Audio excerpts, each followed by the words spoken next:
All right, so there's a lot of things to talk about for the third and final solo. The first thing I'd like to talk about is the sound. Right now, I've got an octave effect on the guitar, so which means I have the original note that I'm playing plus an octave below.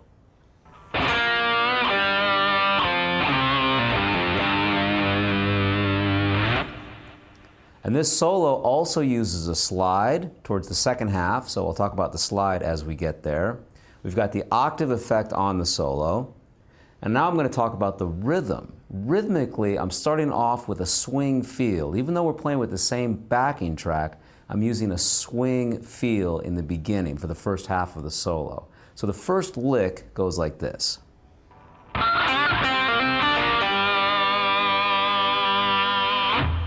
And I think as I teach this, I'll take off that octave effect. So here we go.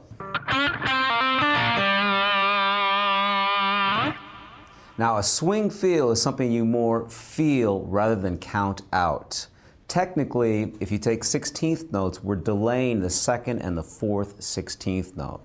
So if I were to play this phrase without a swing feel, it would sound something like this. And with a swing feel, it just swings a little bit more. It's more of a feel rather than technically counting everything out. That's really hard to do. So just try and feel that swing to it. So let's take a look at the notes. I'm going to start off on the G string, bend up a full step, come back down from the 5th fret of the G string, and then pull off from 5 to 3. Now I'm going to go to the 5th fret on the G string, followed by the 3rd fret of the B, 3rd fret of the G, and then back to our root note G, 5th fret on the D string. So here's what we've done so far for our first lick of this third and final solo. 1, 2, 1, 2, 3, 4, 1.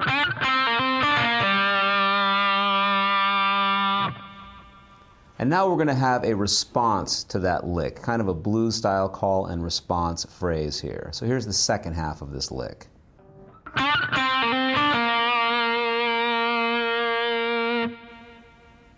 So here we're also going to start off with a whole step bend from the 5th fret of the G string, come back down and play 5, pull off to 3 on the G string.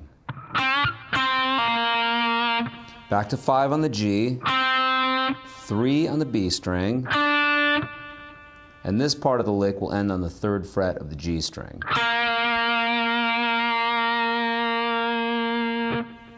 Okay, so let's go back and put this together. We're going to start on beat number 2. 1, 2, 1, 2, 3, 4, 1.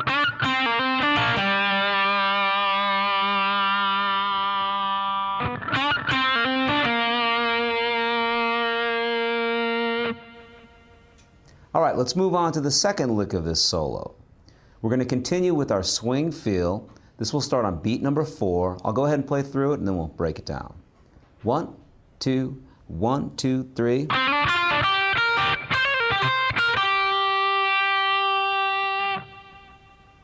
So here we're going to start off by sliding from 5 to 7 on the G string, 6 on the B string, back to 7 on the G string, up to 8 on the B string now. So far we've done this. Now I'm going to grab 6 on the high E string, followed by 8 on the B string. That's our root note right there. That's the G. So far we've done this.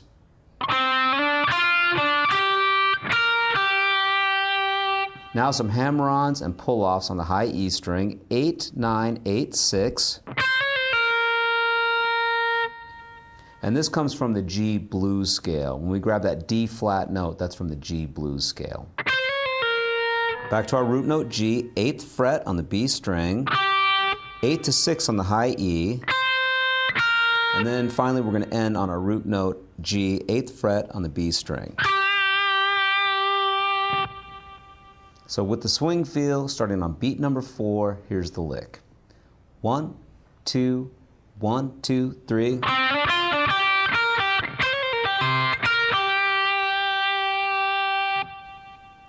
Our third lick continues with the swing feel. This is going to start on the and of 3, and it sounds like this. 1, 2, 1, 2, 3.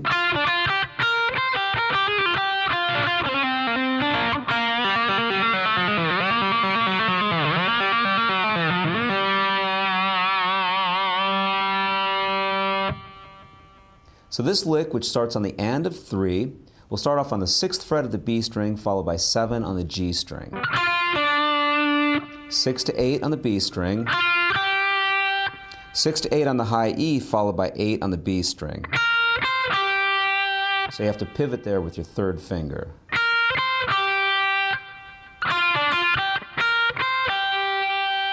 Back to 6 on the high E string. Now I'm going to do a hammer-on and pull-off phrase, this time on the B string, 8, 9, 8, 6.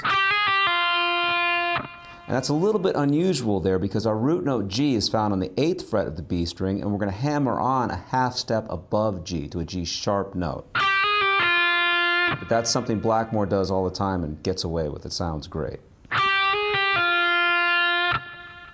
Now we're going to go back to the 8th fret of the B string, followed by the 6th fret. Followed by 7 on the G, 6 on the B. So here's what we've done so far.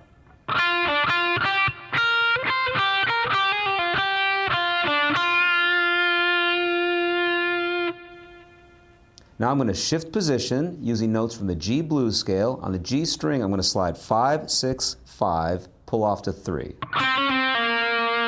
Back to the 5th fret on the G string. 3rd fret on the B. 2 times on the 3rd fret of the G string. And now I'm just going to do a hammer-on and pull-off between the open G string and the 3rd fret of the G string. And if you have a tremolo bar, you can go with the tremolo bar as well. I just go downwards, back up.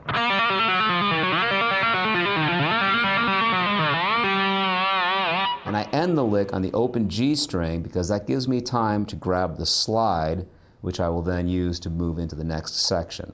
Okay, so let's play this third lick once again. We start on the and of 3. 1, 2, 1, 2, 3.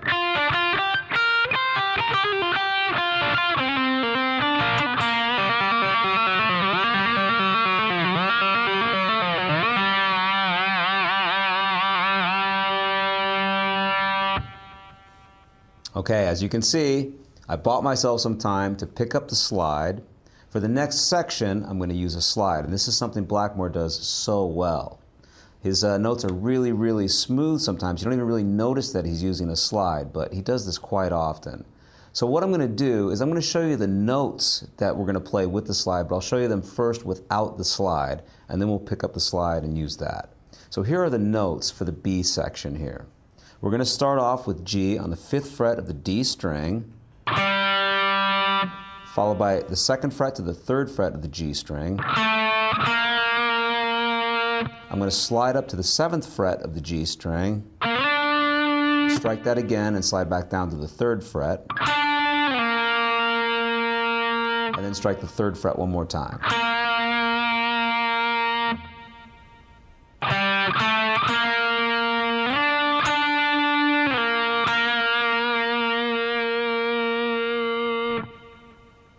Our next phrase sounds like this.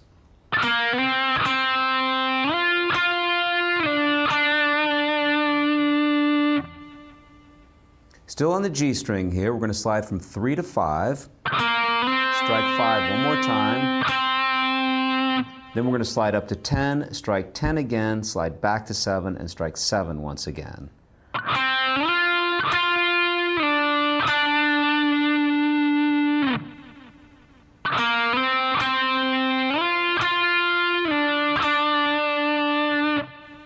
Here's the next phrase.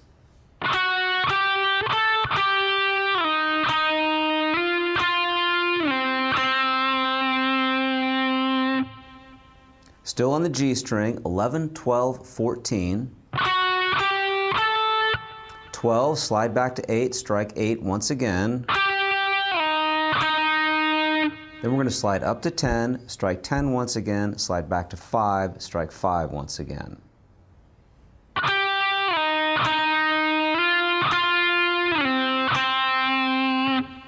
Here's the phrase we've just learned.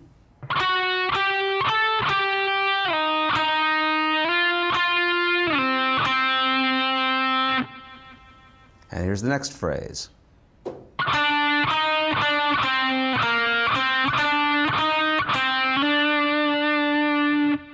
Still on the G string, 7/8, 7/5, 3/5, 7/8, 5, slide to 7. So once again.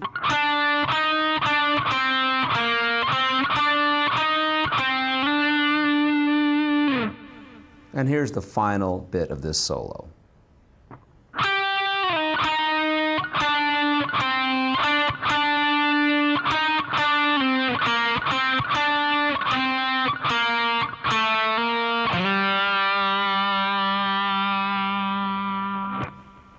So we're going to start on the 12th fret of the G string, slide back to 8, play 7, 5, 7, 7, 8, 7, 5, 3, 5,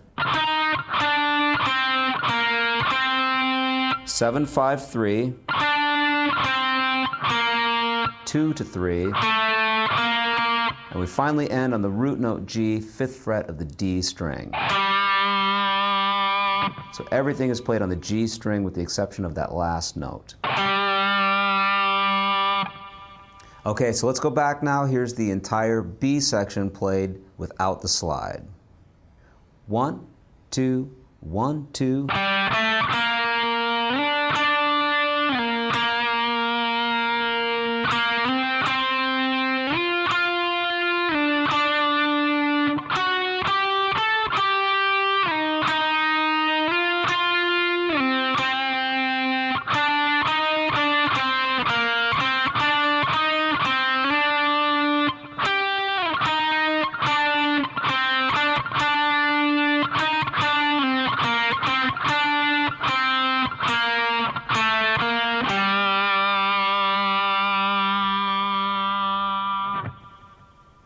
So now let's try this section with the slide. Before we do that though, let's talk a little bit about the slide itself. I happen to be using a glass slide. There are various kinds of slides, some metal, some brass, some glass. I'm using the glass slide here. People use slide on various fingers as well. Some people use it on the 4th finger, some on the 3rd finger, some on the middle finger. I use it on the 3rd finger predominantly, although sometimes I switch it up a little bit as well. Now when playing slide, you want to play directly on top of the fret wire. That's very important, not in between the frets. If we're playing normally, let's say we want to play the note G on the 5th fret of the D string, we actually press down in between the 4th and the 5th fret to create that G note. With the slide, we want to play directly on top of the fret wire to create that G note. If we play in between the 4th and the 5th fret, that note is going to be flat. So you want to avoid that. You want to play directly on top of the fret wire. Okay, so now let's try and play this entire section with the slide. Here we go. 1, 2, 1, 2.